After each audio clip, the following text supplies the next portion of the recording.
Action Comics. In this issue, another thrilling adventure of Superman. Superman by Jerry Siegel and Joe Shuster. Friend of the helpless and oppressed is Superman, a man possessing the strength of a dozen Samsons, lifting and rending gigantic weights, vaulting over skyscrapers, racing a bullet, possessing a skin impenetrable to even steel are his physical assets, used in his one-man battle against evil and injustice. The cab in which Clark Kent, ace reporter of the Daily Star, is driving to work is deliberately rammed by another cab. Watch out! You did that on purpose. Prove it. That was no accident. He deliberately ran into us. Why? He belongs to the Cab Protective League, an organization that is trying to victimize the independent companies. That evening, within the privacy of his apartment, Clark Kent discards his false attitude of meekness as he dons the Superman costume. Cab Protective League, eh? Sounds like just the sort of a setup I like to break down. A lithe step brings the Man of Steel to the sill of his open window. Incredibly powerful muscles launch Superman out into the night. Ah, there it is. Just a block away. Shortly later, a fantastic cloaked figure hurtles down among the shadows, atop the Carlisle Cab Company, an independent company. It appears I've come just in time. Below. The boss says either you join the League, or you get the same medicine some of your drivers got. You've assaulted my men, and smashed my cars. Go back to your crooked chief, and tell him I want nothing to do with him, or the League. So you won't join, eh? Sure you won't change your mind? Go ahead and shoot, you bloody murderer. That's my cue. What in? Pardon, but may I cut in? Horning in, eh? Okay, you get the same medicine. Out flashes Superman's hand, quicker than the eye can follow, grasps the gun's muzzle. Sorry, I don't like the kind of medicine you dish out. Holy smoke, you crushed it like it was paper. What is this? Strong guy, eh? Let's see if that jaw of yours can take it. Brother, you're a glutton for punishment. The racketeer rams his jaw against Superman's extended elbow, knocking himself unconscious. Ah! Don't waste any time worrying about the Cab Protective League. It won't be pestering you or other independent owners any longer. But a moment later, up through the skylight, the racketeer imprisoned under his arm vaults Superman. High over the city races the champion of the oppressed with his captive. The racketeer revives. This can't be. I must be going mad. He's a human devil. I've got to escape. It broke. Unharmed, but his great flying leap deflected, Superman smashes against a nearby building, instead of alighting on it as he had intended. Be careful! The two figures catapult toward the far, distant streets below. Ah! Superman succeeds in grasping a windowsill with one outflung hand, but the racketeer continues down toward his doom. I wonder what's keeping Pete. He should have returned from Carlisle long ago. Look out! Watch out, Chief! It's Pete. He's dead. Quick, into the building with me. If he hadn't tried to stab me, he'd be alive now. But the fate he received was exactly what he deserved. Within the office of the Cab Protective League, what gets me is why Pete should have committed suicide. That's not important. What I want to know is if Old Man Carlisle agreed to join the League. Hello, Carlisle? Reynolds of the Cab Protective League speaking. Have you decided to join our association? You and your racketeering pals can take a flying leap into the lake. I'm gonna call in the police and tell them plenty. Come on, let's get going. Carlisle's threatened to shoot off his mouth to the cops. We'll shut that mouth of his for good. Just in time. We'll muss up that old geezer so bad his friends won't recognize him. And if he still refuses to join up and hold his tongue, we use the gad. What's wrong? Why don't we start moving? I can't understand it. The motor's running all right, but we don't move. And the emergency brake's off.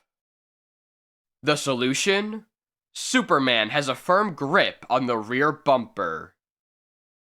Nothing wrong with the engine.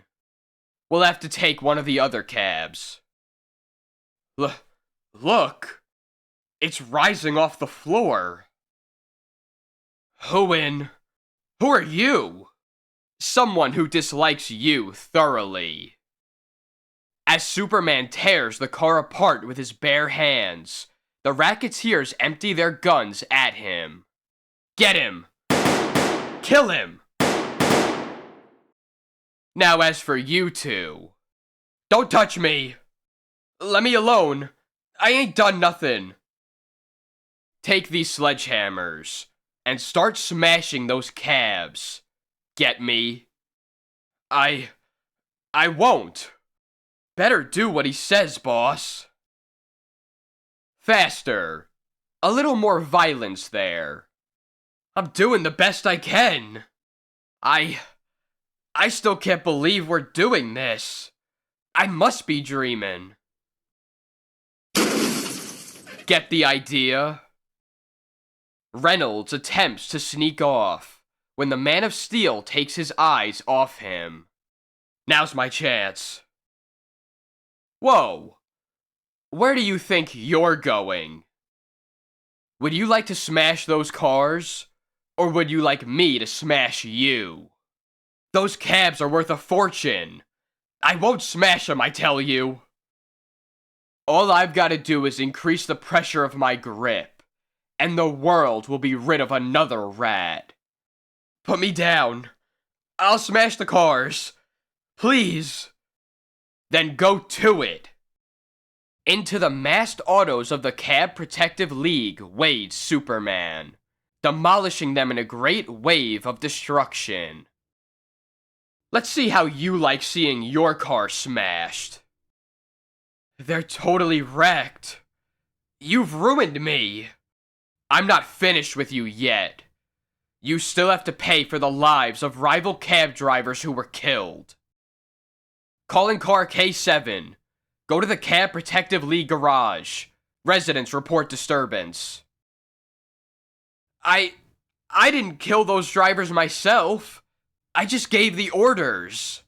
That makes you equally as guilty. What's going on here? You heard Reynolds' confession. I leave the rest to you. Hold on. Where do you think you're going? So long, boys. My services are no longer required. Cab Racketeer receives strong sentence by Clark Kent. Within an auto, bearing Reynolds towards Sing Sing. Mind if I smoke, copper? Okay. But don't try to pull anything. Gosh. It's sure getting stuffy in here. I'm dizzy. Saps. Never guessed that cigarette contained a mysterious gas. Shortly later, the figures of two policemen are callously dumped from the hurtling auto. Reynolds escapes. Captors gassed. Officers' bodies roadside. Police comb. Poison gas? That seems just a little too ingenious for Reynolds to have figured out for himself. I'd better look into this. That night, above the vicinity where Reynolds escaped, a dragnet was instantly thrown out. I'm counting on the hope he didn't get far. That abandoned police car near the dark cabin. Perhaps. Down through the flimsy roof of the cabin hurtles Superman. Here's hoping I've guessed right. You! I found you, Reynolds. You don't scare me now. Look. What the? Surprised? The fiery eyes of the paralyzed cripple burn with terrible hatred and sinister intelligence. So we meet at last, eh? It was inevitable that we should clash. Who are you? The head of a vast ring of evil enterprises. Men like Reynolds are but my henchmen. You have interfered frequently with my plans, and it is time for you to be removed. If what you say is true, then thanks for giving me the opportunity to capture you. You may not find that task as simple as it appears on the surface. You may possess unbelievable strength, but you are pitting yourself against a mental giant. I am known as the Ultra-Humanite. Why?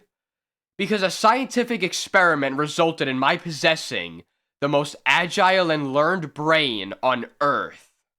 Unfortunately for mankind, I prefer to use this great intellect for crime. My goal? Domination of the world. Abruptly, Superman sprints toward the crippled madman. Next instant, he stumbles amidst a sheet of flame. The current is off. You may examine him now. It was a clever idea to line a portion of the floor with electricity, Ultra. What the? He's still alive. He must indeed be a Superman. That charge was enough to kill 500 men. As long as he lives, my enterprises will be menaced. Superman must die. He's securely tied. Quick now, before he regains consciousness. The Ultra-Humanite flings a switch. The great saw whirls and hums with activity. Closer toward the deadly, revolving blades moves the unconscious Superman. Against the mighty saw moves the Man of Steel. A great rasping, the sound of cracking metal, and the saw explodes into 1,000 fragments. Reynolds dies a horrible death, as one of the steely fragments pierces his throat. Narrowly missed me. You signaled for us, Ultra? Get me out of here, at once. Following their master's orders, the men pile wood against the side of the cabin. Ignite it. Burn it to the ground. He can't survive fire. In a matter of seconds, the cabin becomes a mass of writhing flames. Hurry, before someone comes to investigate. Moments later, a fantastic air vessel of the Ultra's own design takes to the sky in flight. Surrounded by flames, Superman revives. I've got to get out of here. Pronto. Up leaps Superman, out of reach of the hungry blaze. Oh, that was almost the end of me. I'll bet that strange ship belongs to the Ultra-Humanite. His fiendish deviltry is going to end right now. Aboard the weird vessel. More speed! Superman's escaped. He's overtaking us. I'm pressing it to the limit. Deliberately, Superman crashes into the plane's propeller. That'll fix you. Down toward the distant Earth hurtle both doomed plane and Man of Steel. The Ultra-Humanite's vessel crumples sickeningly as it strikes the ground with a thunderous crash. Strange. I can't find any trace of the Ultra-Humanite. Well, that finishes his plan to control the Earth. Or does it?